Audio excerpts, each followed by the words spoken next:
No nonsense gin drinking. All gin, no nonsense. Hello gin lovers, welcome back. Ich bin Bobby Freeman. I don't know why I said that in German, there's nothing to do with Germany on the show today, but you know what, sometimes I just like to speak German, goddammit. And today on the show we have a gin that many people have been asking me for ages and ages. I don't know why I haven't quite got round to it, but I have done today. So my friends, let me introduce you to the rather beautiful bottle that is Mermaid Gin. And just take a second. Stop everything. Everybody just halt what you're doing.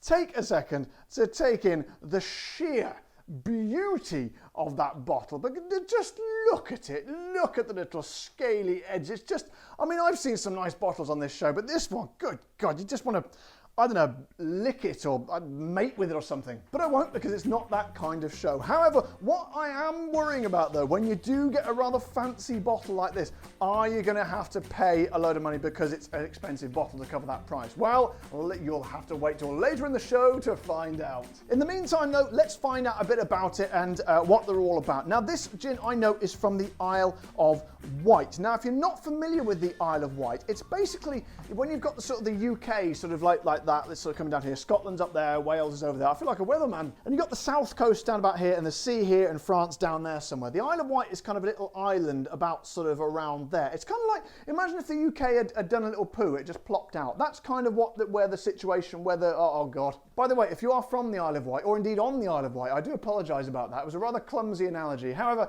it's not the first one on this show, and it certainly won't be the last. Anyway, let's crack on before I dig myself an even deeper hole. So, Mermaid Gin, here we go. Handcrafted on the Isle of Wight, using 10 ethically sourced botanicals. Mermaid Gin delivers a smooth yet complex blend, oh God, this is going badly today. Blend of fresh organic lemon zest, peppery grains of paradise with a hint of sea air from the locally forged fragrant rock samphire. A refreshing and invigorating serve for the free-spirited. Well, that certainly describes me, my friends. So let's crack on and find out what it's like. Now, I love the fact that it said it's forged with, what was it about? There's something refreshing, invigorating, it's forged down by the sea, because the gins that are forged by the sea, like the Isle of, the Isle of Bute, one in Scotland, and the Isle of one we had the other day, Isle of Harris, they always seem to have this fresh sort of, what's the word? I always say seaness, which is not a very, obviously not a word, but the kind of air of sort of the sea air sort of quality about it. So I'm hoping this will have it. So let's bloody well stop talking such nonsense and find out, shall we? Oh, shit. Well, it's not a great start. I think I've just given myself a little paper cut on that wrapping at the top. But never mind. It can be a dangerous business sometimes, but I live life on the edge. So it has an almighty cork on it. So let's go for the first ever Isle of Wight, the almighty Isle of Wight cork test. Yeah, we'll go with that. The almighty Isle of Wight cork test. So get a bit of purchase. Locked on, locked and loaded. Let's go for the squeak.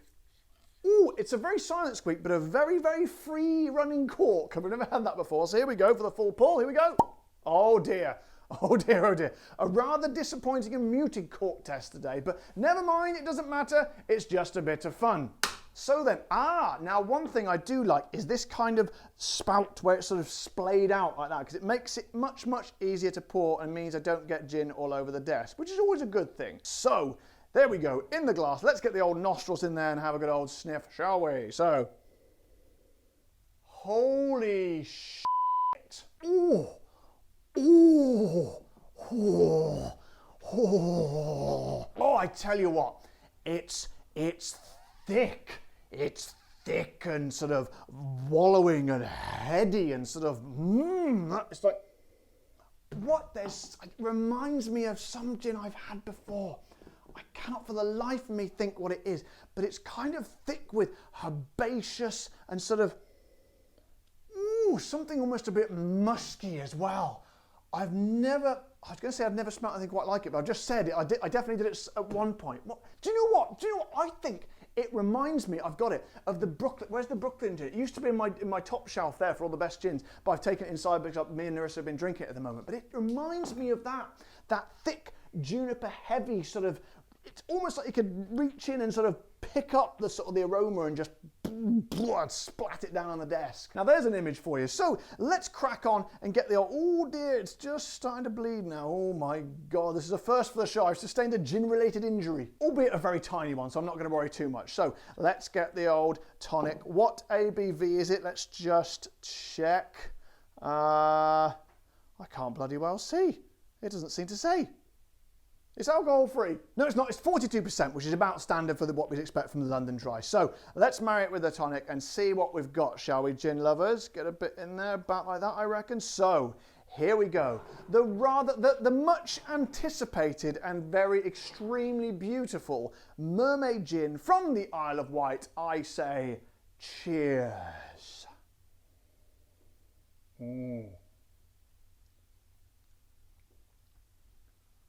Oh,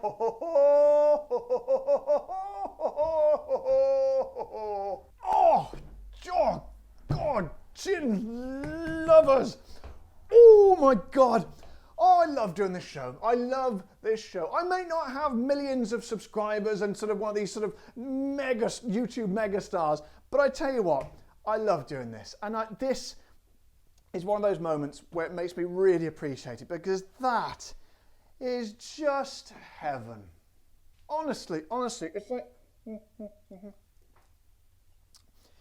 I tell you one thing, it's one of those gins where you don't get kind of stand up like this flavour, and this flavour. It's one of those ones, one of those rare ones, which manages to bring all the sort of flavours into a perfect kind of harmony. They're working absolutely beautifully, and they're kind of difficult to discern. But don't worry, because I happen to be, well, an expert, maybe. I know kind of what I'm doing, so I will pick them out for you. So we're getting kind of a wonderful kind of, what I describe as a warm sweetness, a sort of I always say it's a natural kind of sweetness, but more of almost a beautiful planty kind of sweetness. That sounds weird, but I think that's the best way to describe it. But running through it, kind of forming a base supporting it, you've got kind of a warm, humming sort of, almost a hint of sort of salty sort of savouriness, but only a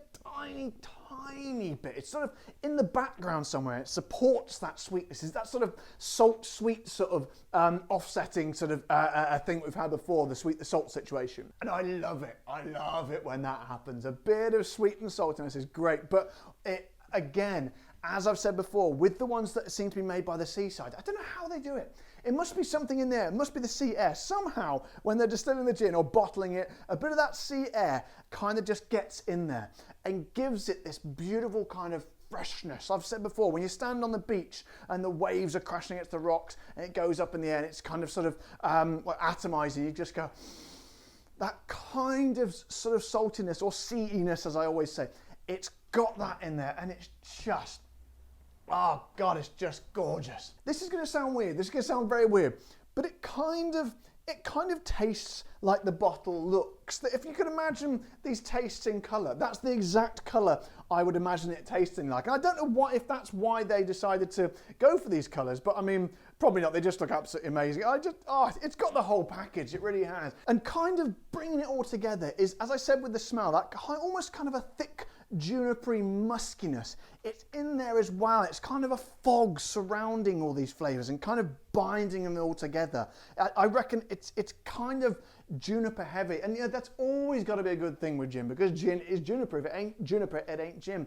And I just think, but as I say, I'm sort of pulling these flavours apart, but imagine all those sort of pressed together and compressed into a perfect harmony of beautiful ginness. That works very, very well. So then let's try it neat. I've got a suspicion it won't be quite as good, but let's try it.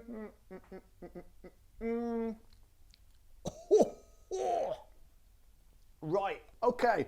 That muskiness and the really concentrated juniperiness, blimey, that really comes through and you have it neat. I'm losing the rest of it, to be honest.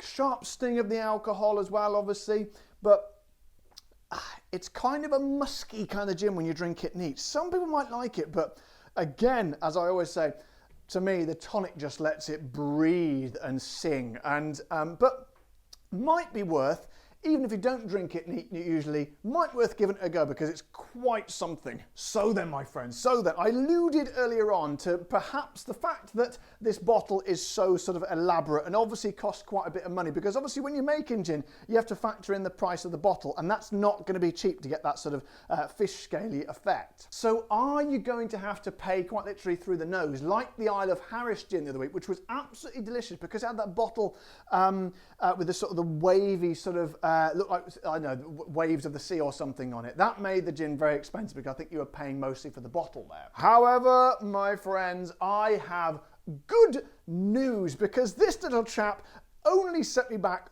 36 English pounds, which is about $50 and about 41 euros, which comes well under my £40 bracket of the smaller distilleries. So, do you know, quite frankly, I'm amazed. I'm absolutely amazed, because when I saw that bottle, I was like, oh, come on, that's really going to push the price up. So, I don't know how they did it. I don't know how they did it. They must be making hardly any profit margins, but goddamn, that is going to be worth £36 every day of the week, my friends. If ever you're going to spend a little bit more than my £30, but I usually like to spend for gin, that is definitely worth pushing the boat out. And I'd be happy spending a little bit more also, to be honest. So guys, what a video today. It's just, occasionally, you know, we try all sorts of gins on this show, but this is one of those moments where I've really discovered probably one of my new favourite gins. And in fact, I think if it fits on, it should do, I'm probably going to try and get, oh, it's not going to be far off. Let me just check, hang on a second, put the cork in.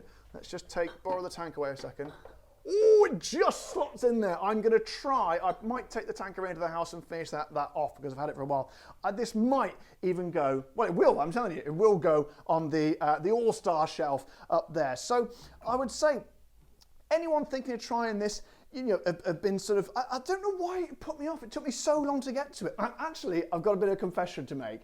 I tried this gin about a couple of years ago. Me and Narissa went to Southampton, right, for the weekend, and Southampton is just across the sea from the Isle of Wight. And I did actually try this in a bar, and I had a different tonic to usual. I think I had the no sugar one, and I didn't actually enjoy it. I remember not enjoying it, but to be honest, I think it must have been because of the tonic, because good Lord above, my friends, this one has got to be, if you're a gin lover, even if you're not a gin lover, this one has got to be on your list, because it is truly exceptional. I'd say one of the best gins out there. So if you see it, get that on your shelf.